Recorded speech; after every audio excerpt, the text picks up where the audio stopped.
We're in downtown Washington. The monument, Washington Monument, is visible from here, as is the Capitol.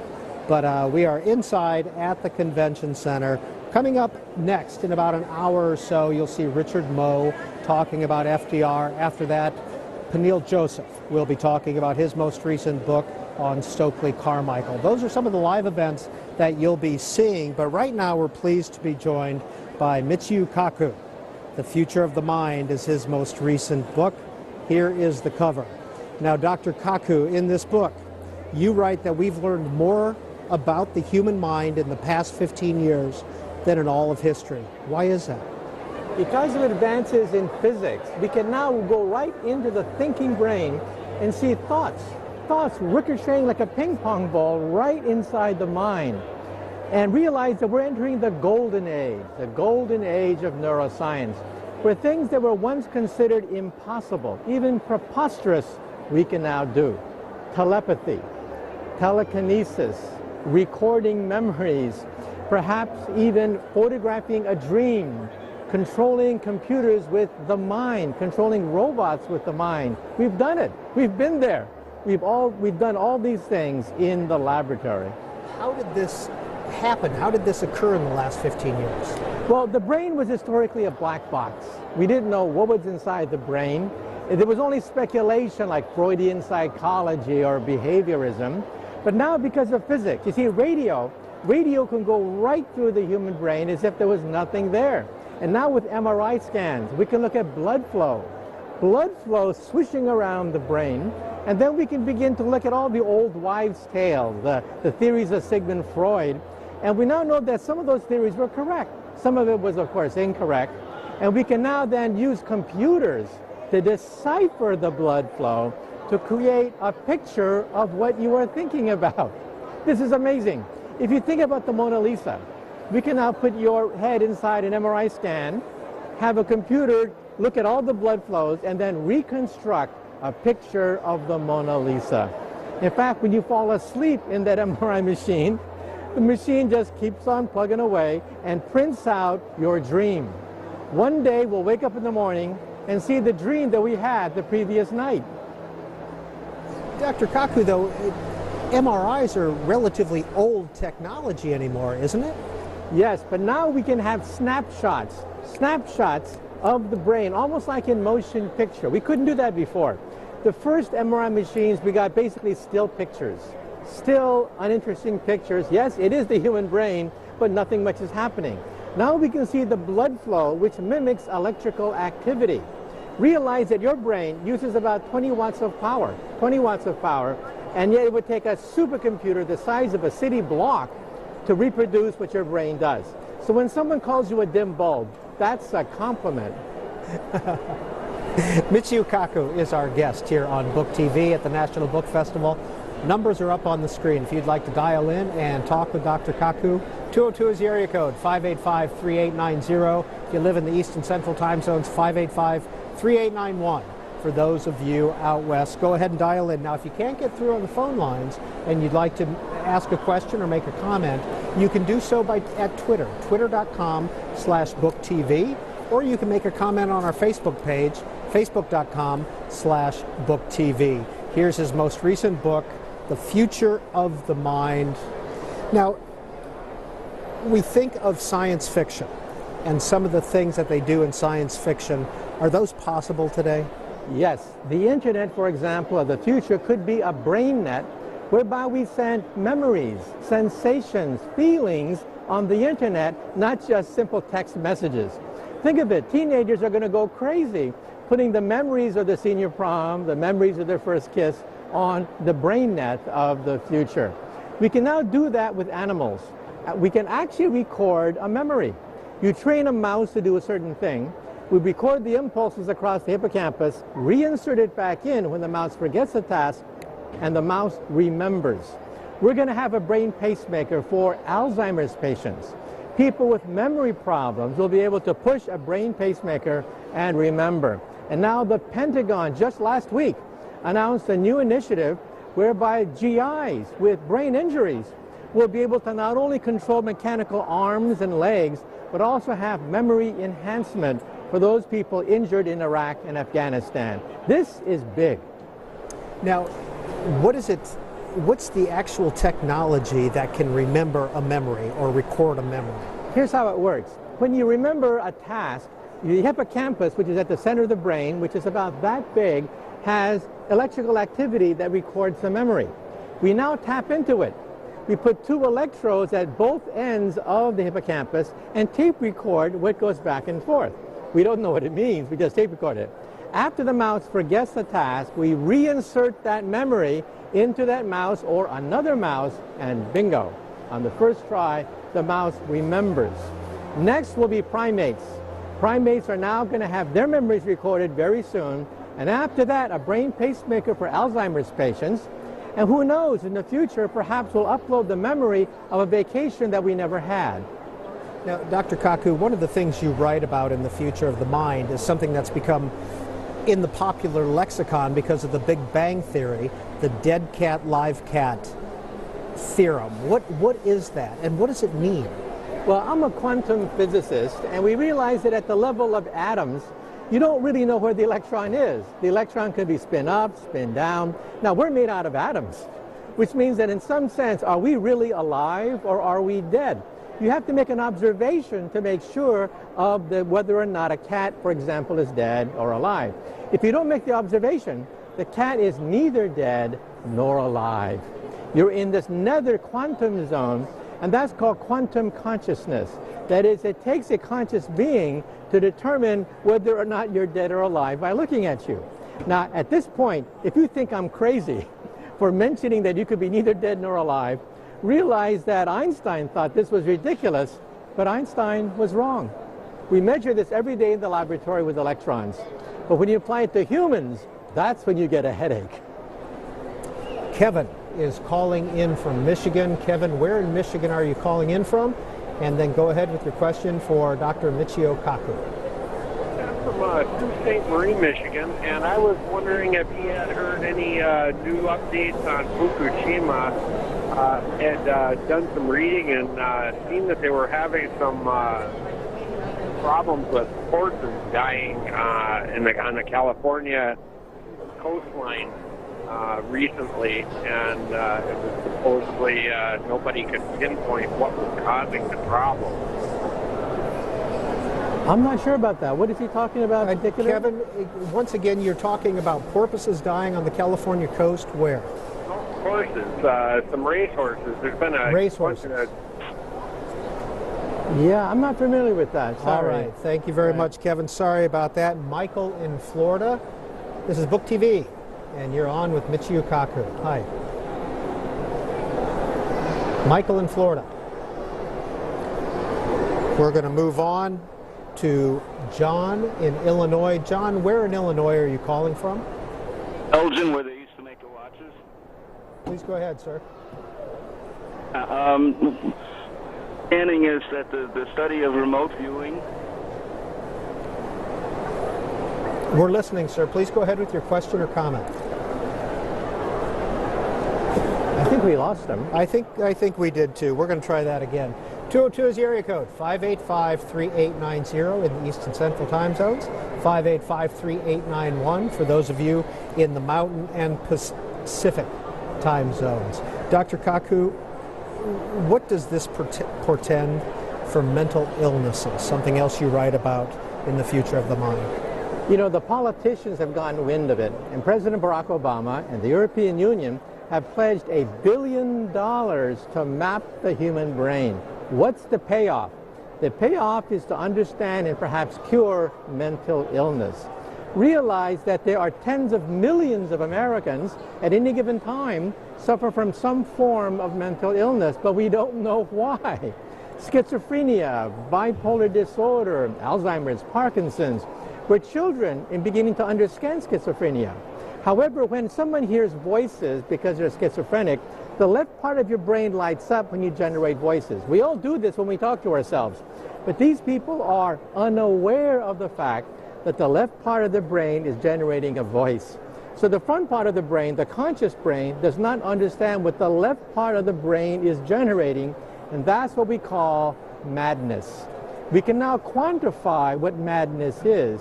It's basically when parts of the brain don't talk to each other and the brain generates imaginary voices just like we all do, but without your permission. Something you write about, and in your talks, you talk about the fact that your mother suffered from Alzheimer's. That's right. We want to find, of course, a cure for Alzheimer's. My mother died of Alzheimer's disease, and now we have the ability to record memories.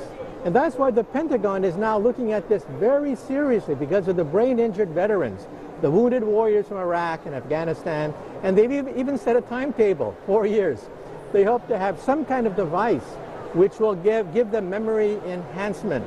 And this was once considered science fiction. In fact, it was only last year that the first animal studies were done on mice recording memories. However, this could also open up a can of worms, because you can also implant false memories into a mouse. This was done at MIT a few months ago. If you can imagine, in the future, criminals may record false memories and implant them in innocent people's brains so that the innocent people think that they pulled the trigger or committed a murder when they actually didn't. So we have to be very careful monitoring this when false memories also become available. Not just the vacation that you didn't have, but the crime you didn't commit. How far away are we from all this? I think we're within 5 years of human trials, very close, because now big business and the military has gotten wind of this. For example, at the recent soccer games, the World Cup games in Brazil, the person who started the World Cup games and kicked the ball was paralyzed. He was a quadriplegic with mechanical arms and legs generated by impulses from the brain, designed at Duke University, and it makes possible Iron Man. So something right out of the comic books is possible today. We can also make robots or avatars that are controlled by the human mind, just like in the movie Avatar. And so things that we once considered to be way into the future, we already do in the lab. Let's take a call from Harry in Laurel, Delaware. Harry, you're on with Michio Kaku. Please go ahead. Yes, hello. My question is an astronomy question. If we were looking at the Earth from a planet outside the solar system, and we were trying to determine its mass, do we have a technology to know if we're looking at the Earth and the Moon, or would it appear as one planet? Do we have the technology to do Once what again? more, Harry. Would we be able to determine the mass of the Earth and realize that there is also a Moon, or would it appear as one planet? I think the question was, could we determine the mass of the Earth and the Moon? And the answer is yes. Believe it or not, Isaac Newton, centuries ago, worked out the laws of gravity by which we can actually calculate the mass of the sun, the mass of stars in outer space. Not just what we can weigh on a scale on the planet Earth, but we can measure the mass of celestial bodies. Because we know the rate of rotation of the Earth around the sun, we can then use that information to calculate the mass of the Earth and the mass of the sun. So the dynamics of the solar system, which NASA uses every day, actually was not devised by Einstein. It was devised by Isaac Newton several centuries ago. Patrick, Philadelphia. Good afternoon. Please go ahead with your question or comment. Yes, I wanted to ask the doctor if he thought that all these breakthroughs could be weaponized, and what are some of the downfalls of this new technology? Thank you, sir. The question is, can these technologies be weaponized? And the answer, unfortunately, is that, well, any technology can be weaponized. A hammer, for example, is neutral. You can build buildings out of it, but you can also weaponize a hammer so it becomes a sword or becomes a missile launcher. Now, the CIA, back in the 1950s and 60s, instituted something called MK-Ultra. We thought that the Russians were experimenting on hypnosis and drugs and mind-altering things, and so the U.S. military spent millions of dollars funding through universities and private institutes studies on LSD, studies on hypnotism, mind control, with psychics and all sorts of cockamamie things. Fortunately, nothing came out of it. Not a single piece of usable information came out of this multi-million-dollar secret plan called MK-Ultra, which you can read about on the internet now. However, this technology now that I'm talking about is for real. We're not talking about psychics. We're not talking about charlatans. We're not talking about hocus pocus. We're talking about reproducible experiments in the laboratory. And yes, I think that at some point we have to have an oversight to make sure that people don't try to use this technology for something like mind control. Where are we when it comes to artificial intelligence? First of all, what does that mean, and where are we in the science of it? Well, you'd be shocked. Reading science fiction, watching the movies, you think that we're going to have Terminator robots around the corner. Not so. Even though we've made enormous breakthroughs in terms of reading minds, connecting the mind to a computer, having a completely computerized mind turned out to be much more difficult than we thought. Our most advanced robot today has the intelligence of a cockroach, a retarded, lobotomized cockroach. You have to realize that our most advanced robots today have the intelligence of an insect. So when you see Hollywood robots, there's a man inside. It's computer animation. It's not really a genuine robot. So don't expect to have a robot maid or butler anytime soon. A retarded cockroach. In other words, we're talking about a cockroach that can barely recognize where it's moving, barely understand the chair, the table, can't hide, can't seek mates, can't look for food, basically having trouble understanding where it's up, where it's down, where it's left, and where it's right. For example, at Fukushima, the United States Pentagon was testing robots to see whether we can repair a nuclear power plant. It failed.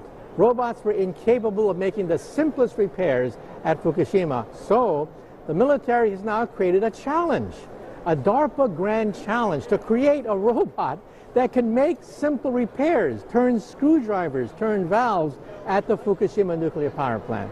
That's how primitive we are to create an artificial mind. Thelma is calling in from Potomac, Maryland, here in the suburbs of Washington. Hi, Thelma. Hi. Mr. Kaku, what use can this new technology be used in stroke victims with memory loss and physical loss? Thank you. I think the question was, what kind of technology will be used for people with stroke victims? Well, first of all, my daughter is a neurologist, and she handles stroke victims on a daily basis. The first thing you do is when somebody comes in and seems to have the characteristics of a stroke is to do the standard diagnostic test and then run an MRI scan. We can actually see the location of where bleeding is taking place right inside the brain. However, in terms of a cure, we're very far away from that. So I'm very sorry to say that at the present time, the best way to deal with a stroke victim is to immediately put the person in a hospital as soon as they show signs of a stroke, get them an MRI scan, give them the proper drugs, for example, blood clotting drugs, and then at that point we have to cross our fingers. We do not yet have the ability to cure these kinds of illnesses. However, things, for example, like Parkinson's, if you can show that Parkinson's is caused by a cluster of overactive brain cells, we can now put electrodes directly into the brain to neutralize these overexcited neurons, and bingo, the tremors stop immediately. So certain forms of Parkinson's we can actually cure. A certain form of deep depression can be cured in the same way. Again, a cluster of neurons are overactive. By inserting electrodes directly into the brain, we can neutralize those overactive neurons, and the depression is lifted almost immediately. This is not for everyone, but in the laboratory, we've demonstrated the usefulness of what is called deep brain stimulation. The Future of the Mind is the name of the book. The next caller is Gary in Westport, California. Hi, Gary. Hello. I was curious to hear Dr. Kaku's opinion on brain chemistry experiments at the University of Wisconsin involving baby monkeys who are separated from their mothers at birth and then several months later are killed and their brain chemistry is analyzed to determine the neurochemical reaction to stress. Well, I'm not familiar with that particular experiment, but let me say that at a number of universities, they looked at the relationship between stress, hormones, and brain activity. This was not possible years ago, but now with what is called fMRI scans, we can get snapshots, rapid snapshots of the brain, and we can see where stress is concentrated. And by looking at the blood, we can analyze the hormone content as well. And so we now have 3 ways in which to look at stress. One is through MRI scans to see which parts of the brain are excited. For example, the amygdala would handle fear. So we know that fear is concentrated in the amygdala. Pleasure will be concentrated in the nucleus accumbens. So we've identified parts of the brain that are associated with different kinds of emotions. Then we have chemicals to analyze the hormone level. And then, of course, we can look for visible signs of stress. So putting all these 3 things together, we now have a pretty good idea of how stress is related, especially to young children. Penny, Portland, Oregon. Good afternoon. You're on with Michio Kaku. Yes, hello. I'm just kind of curious because I read a lot of Rudolf Steiner. I don't know if you're familiar with him, but I just want to get your view about the pineal gland is the third eye. It actually, in human evolution, it actually used to be a light-sensing organ. And so now they call it like the third eye, you know. And then another thing is about the brain, the physical brain. What's your views on where do thoughts come from? Does the brain think thoughts, or do the thoughts come from someplace else and the brain acts like a receiver? Thank you. So those are a couple of things I just wanted to throw out there, but thank you. Okay. Well, first of all, the pineal gland, which is a part of the inner part of the brain, some people once thought that was the seat of consciousness. In fact, there were many philosophers who wrote about the pineal gland, thinking that's perhaps where thinking came from. Now we have MRI scans. We can see the blood flow. If you are concentrating about something or fearful or have emotions, we can see where the blood concentrates. And we now realize the pineal gland is not where the action is. We now realize that in some sense, Freud was not totally wrong. Behind your forehead is your ego. That is your sense of self. Your consciousness is sitting right behind your forehead. And then your guilty conscience, that Sigmund Freud called your superego, is right behind your eyeballs. That's where you feel guilty. And then your libido, your pleasure center, which Sigmund Freud wrote about, is your nucleus accumbens, located dead center inside the human brain. So even though Freud may have had some cockamamie ideas about the brain, he wasn't totally wrong. There is a subconscious brain, and there are 3 categories of thought that we can now localize. We actually can see where in the brain the ego, the superego, and the id are located. Dr. Kaku, in your book, The Future of the Mind, you write that the left brain and the right brain sometimes don't agree or don't know what each other is doing. This is amazing, but it's true. The left brain and the right brain are connected by cables that you can cut in epileptics to prevent seizures. And when you cut the 2 connections, 2 consciousness begin to emerge and separate. For example, in one epileptic, the left brain was a believer in God, and the right brain was a disbeliever in God, an atheist. And so the question is, when he dies, will he go to heaven, or will only half his brain go to heaven? And one day, we'll find an epileptic whose left brain is Republican and right brain is Democrat. And when he goes into the polling booth and has to push the trigger to make his vote counted, there'll be a struggle between the left arm and the right arm over whether he's going to vote Republican or Democrat. That will happen. What's the significance of knowing that the 2 halves of the brain sometimes don't communicate? Well, don't agree. There's a theory that says that bipolar disorder, a disorder that affects many Hollywood movie stars, great painters and musicians, that is probably an imbalance between the left hemisphere and the right hemisphere. One hemisphere is more pessimistic. One hemisphere is more optimistic, and they check each other because you have to be both pessimistic and optimistic when you face life. But one theory says, and it's not proven, but one theory says that the balance between the 2 hemispheres goes wacko in people who are bipolar, so they have tremendous highs followed by tremendous crashes later. And that may explain why many people in Hollywood have admitted that yes, they are bipolar, perhaps because of an imbalance between the 2 hemispheres of the brain. Armando, Stanton, California. You're on with Michio Kaku. Hello, Mr. Kaku.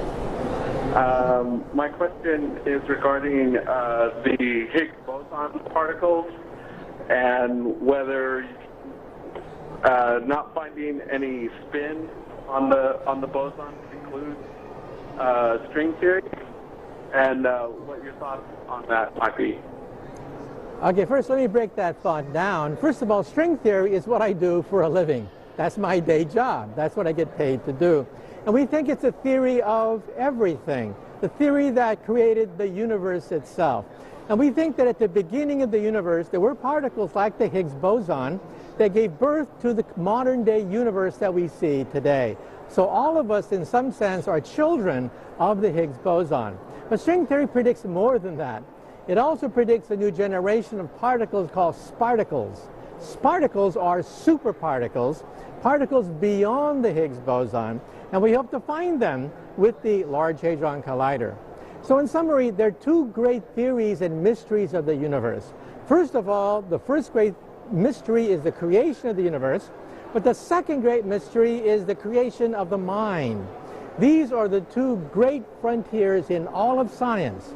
The two greatest questions in all of science are, where did the universe come from and where did the mind come from? And that's why I wrote the book, The Future of the Mind. Dr. Kaku is a theoretical physicist at City College of New York City, the author of very many books. How'd you get interested in all of this? Well, when I was a child, everyone was talking about the fact that Albert Einstein died without finishing his greatest theory. And I thought to myself, what could be so hard? It's a homework problem, right? Why couldn't Einstein finish his great theory? Well, later I realized that his great grandiose theory was the theory of everything. He wanted an equation no more than 1 inch long that would explain the entire universe.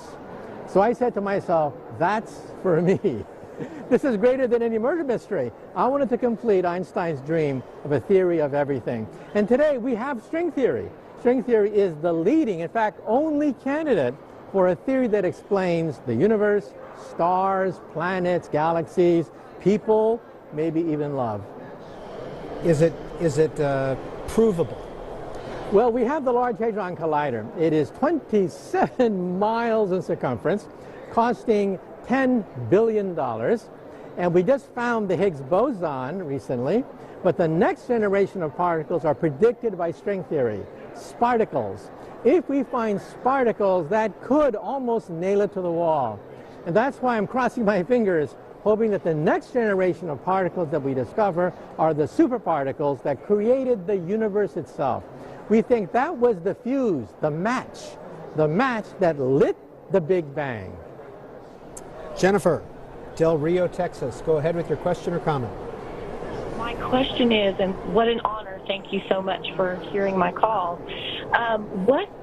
Through your wonderful research, what would be the practical application of your scientific research that we could use in an educational setting for children that are suffering from the ADHD and the dyslexia?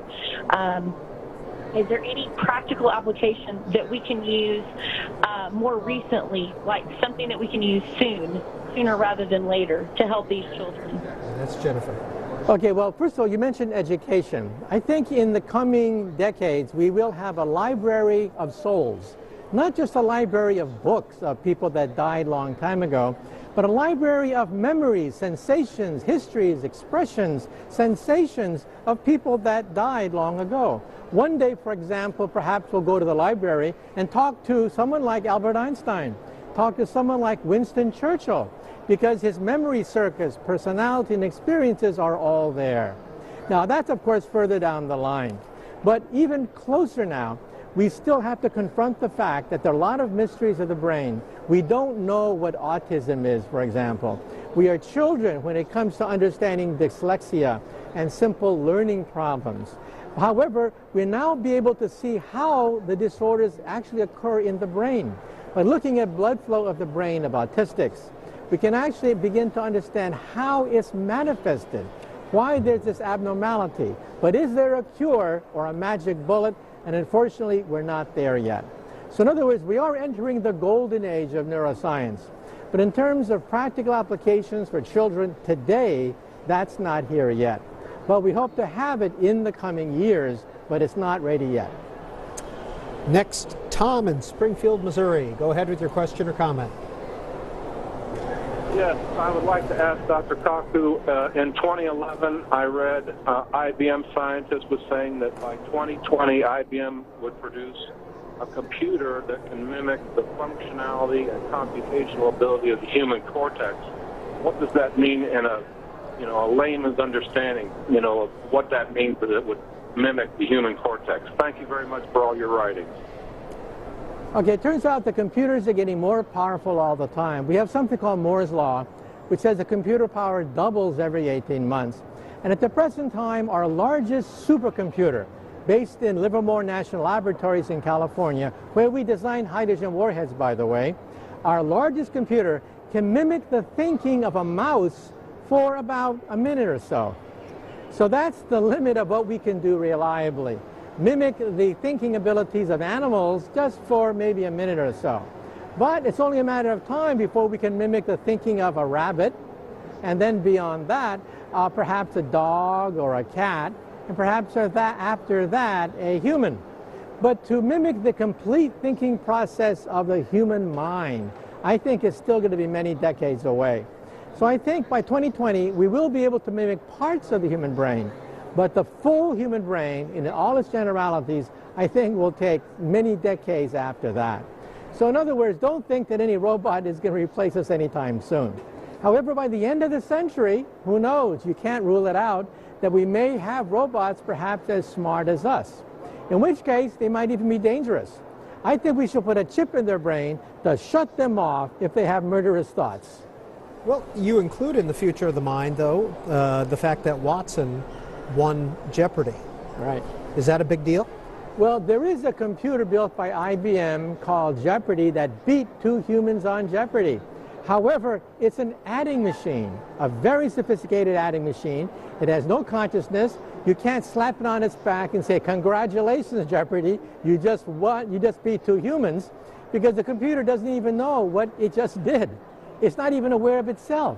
We do not yet have self-aware robots that can think for themselves, like in the movie Her that many people saw. We're many decades away from that. So don't think that you're going to be able to take out a gorgeous computer for a date tonight. Chris in Silver Spring, Maryland. Hi, Chris. Chris, you with us? Chris is not. Chris, please go ahead. Plasma Gandhi has been attributable to schizophrenia. Can that and other cause parasites that you know of can cause problems with the human mind? Thank you. What was that about schizophrenia? You know what, Chris, you're going to have to repeat that, or we're going to have to move on. You know what, Chris, I apologize. Just too garbled, too garbled. We'll leave it there. Dr. Kaku, thank you very much for being with us here on Book TV. And